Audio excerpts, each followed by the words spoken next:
ஜானு அங்கேருந்து போன பிறகு வந்துட்டு அந்த வந்தவங்களுக்கு வந்துட்டு மன்னிச்சிடுங்க, சூழ்நிலைனால இப்படி சொல்லிட்டேன்னு சொல்ல வராங்க தமிழ். ஆனால் உடனே தமிழ், எனக்கு தெரியுமா நீ இப்படி ஒரு விஷயம் சொல்கிறேன்னா அது ஏதோ ஒரு நல்ல விஷயத்துக்காக தான் இருக்கும், நீ கவலைப்படாத, நான் யார்கிட்டையும் எதுவும் சொல்ல மாட்டேன், பரவாயில்லன்னு சொல்கிறாங்க. அப்புறம் ஆனால் அக்கா எதுக்குக்கா இவங்கள போய் நம்ம அம்மான்னு சொல்லணும், நம்ம அம்மா தான் இருக்காங்க அப்படின்னு சொல்லிட்டு அவங்க தங்கச்சி கேட்க, ப்ளீஸ் டி நீ யார் ஜானு அம்மா வீட்டிலேருந்து கேட்டாலும் இவங்க தான் அம்மான்னு காட்டு, தயவு செஞ்சு நான் சொல்கிறத கேளு, இதுக்கு ஒரு காரணம் இருக்குது, நான் வீட்டுக்கு வந்து சொல்கிறேன், நீ இப்போ கிளம்பு அப்படின்ற மாதிரி சொல்லி அனுப்பிச்சி விட்டுறாங்க. அப்புறம் இங்கே வந்துட்டு கயிறு இழுக்கிற போட்டி நடக்குது. ஜானம்மா ஃபேமிலிக்கும் அந்த எதிராக பேசிக்கிட்டு இருந்த அந்த ஆளோட ஃபேமிலிக்கு, அதாவது அவங்களுக்கும் நடக்குது. அப்போ ஜானம்மா ஃபேமிலி ஃபுல்லாக இழுத்துட்ருக்காங்க, அவங்களால முடியவே இல்லை, தோற்றுருவாங்க போல் இருக்குது. கரெக்டாக தமிழ் போய் கூட ஜாயின் பண்ணி இழுத்து அப்படியே சூப்பராக ஜெயிச்சிடுறாங்க.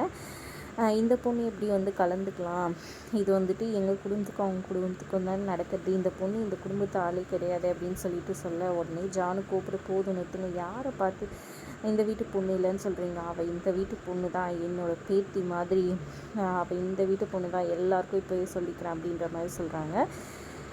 ஏதோ சொல்லி சமாளிக்கிறாங்க அப்படி இப்படின்னு சொல்லிட்டு எல்லோரும் இது பண்ணுறாங்க. சிபியோட அம்மா கொஞ்சம் கடுப்பாயிடாங்க. இன்னொரு பக்கம் இங்கே சிபியை தட்டிக்கிட்டு சமீதா வராங்க. வந்துட்டு பேபி என்னை நீ கண்டுக்கவே மாட்டேங்கிற, நம்ம இப்போது 10-11 மணிக்கு பூஜை பண்ணுவாங்களாம் கோயிலில், அந்த டைமில் நம்ம 2 பேரும் போய் ஒன்றா நின்று வேண்டிக்கிட்டு நான் என்ன நினச்சாலும் வந்துட்டு நடக்குமா, வேண்டிக்கிட்டாலும் நம்ம போய் வேண்டிக்கலான்னு சொல்கிறாங்க. போவோம் அப்படின்னு சொல்கிறாங்க. வா வா அப்படின்னு சொல்லி கூப்பிட்டேன். அங்கே பாரு உங்கள் சித்தப்பா மாதிரியே இல்லை அப்படின்னு சொல்லிட்டு அங்கே வந்து நைஸாக எஸ்கேப் ஆயிடுறாரு சிபி. அவங்க பார்த்து எனக்கு தான் சித்தப்பாவே இல்லையேன்னு யோசிக்கிறாங்க. அடுத்தது பார்த்திங்கன்னா அவங்க மாமா பொண்ணு வராங்க.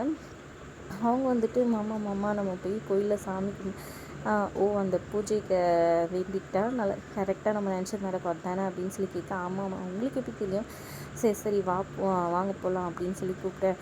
அதோ அங்கே பாரு உன்னோட பெரியத்தா மாதிரி இல்லை அப்படின்னு சொல்லி கேட்க, பெரியத்தானா நீங்கள் தானே எனக்கு அப்படின்ற மாதிரி அவங்க திரும்பி பார்க்க, அதுக்குள்ளே சிபி அங்கேருந்து எஸ்கேப் ஆகி போய் மறைஞ்சு நின்றுக்கிறாரு. கரெக்டாக தமிழ் பார்த்துடுறாங்க. சிபி சார் அப்படின்னு சொல்ல, தயவு செஞ்சு அவங்க 2 பேர்கிட்டையும் நான் மாட்டி விட்டுறாது, அவங்க தொல்லை தாங்க முடியல அப்படின்னு சொல்கிறாங்க. ஏன் சார் அப்படின்னு சொல்கிறாங்க. அவங்க சும்மா இதை பண்ண அதை பண்ணி எதனா டார்ச்சர் பண்ணிட்டு இருக்காங்க, தயவு செஞ்சு என்னை மாட்டி விட்டுறாதுன்னு சொல்கிறாங்க. அப்படின்னா எனக்காக என்ன செய்வீங்க, நீ என்ன கேட்டாலும் செய்கிறேன்னு சொல்கிறாங்க. அப்புறம் கேட்டுக்கிறேன், இப்போதைக்கு சொல்ல மாட்டேன், கண்டிப்பாக சொல்ல மாட்டேன்னு சொல்கிறாங்க. அப்புறம் சமீதா வந்தோடனே, சிபி சார் ஜானுமா அவங்களை கூப்பிட்றாங்க அப்படின்னு சொன்னால சமீதா கண்டுபிடிச்சாங்க. என்ன சிபி இப்படி பண்ணிகிட்டு இருக்க, பேபி வா பேபி போகலாம் அப்படின்னு சொல்லிட்டு நைஸாக கும்பிடுவாங்க. என்னையா மாட்டி விட்டு உனக்கு இருக்குடின்னு தமிழை பார்த்து கடுப்பாயிட்டு போகிறாரு சிபி.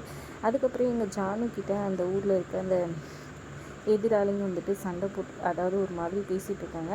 இன்னும் இந்த அம்மாவுக்கு இந்த வாட்டியும் மரியாதை வேணுமா, பல வருஷத்துக்கு முன்னாடி உங்கள் பொண்ணு ஓடி போச்சு உங்கள் வீட்டு வேலைக்காரனோட, அந்த அவமானத்துக்கு பொண்ணுக்கு அப்புறமா இப்போ இவங்களுக்கு இந்த மரியாதைலாம் வேணுமா அப்படி இப்படின்னு கிண்டல் பண்ணிட்டுருக்காங்க. தமிழும் கூட இருக்காங்க, எனக்கு அதெல்லாம் தேவையில்ல அந்த மரியாதைலாம் அப்படின்ற மாதிரி ஜானு சொல்லிகிட்ருக்காங்க.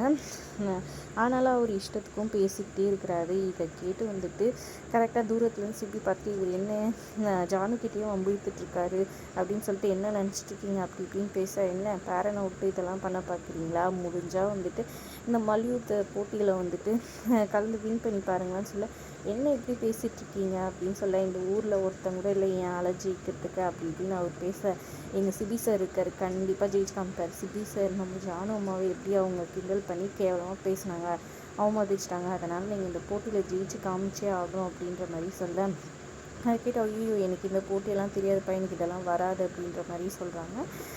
இப்போ என்ன பண்ணலாம் அப்படின்ற மாதிரி யோசிக்க, இல்லை சிபி நீ கலந்துக்கோங்க, ஓவராக பேசுகிறாங்கன்னா அவங்க அம்மா உட்பட ஜானுலேருந்து எல்லாருமே சிபியை கலந்துக்க சொல்கிறாங்க. சரின்ட்டு சிபியும் களமிறங்குறாரு. அந்த ஆள் வந்துட்டு பெரிய ஆளாக இருக்கிறாரு. சிபி முதல்ல அடி வாங்குறாரு, அப்புறம் சிபியும் சேர்ந்து அடி கொடுக்குறாரு. சூப்பராக எல்லாருமே சந்தோஷமாக பார்த்துட்ருக்காங்க. அப்போது எல்லோரும் சேர்ந்து சாமி கும்பிட்டுட்ருக்காங்க. தமிழுக்கு திடீர்னு சாமி வந்தது. எல்லோரும் என்னடா நாக்கில் பல்ல போட்டு பேசுகிறீங்க, அவள் என்னோட வாரிசுடா, ரொம்ப வருஷம் கழிச்சு இங்கே வந்திருக்கா, அவளை யாராச்சும் ஏதாவது சொன்னீங்க அவள் தான் ஜானு வந்துட்டு இது பண்ணி பேசிகிட்டு இருக்காங்க. உண்மையிலே ஜானுக்கு அதாவது தமிழுக்கு சாமி வந்து தான் பேசுகிறாங்களா, இல்லை ஜானு இப்படி பேசிட்டாங்கன்னு சொல்லிட்டு இது பண்ணி பேசுகிறாங்களா, என்ன ஏதுன்றதை வரப்போகிற எபிசோடில் பார்க்கலாம். வீடியோ பிடிச்சிருந்தா லைக் பண்ணிக்கோங்க. தேங்க்ஸ் ஃபார் வாட்சிங்.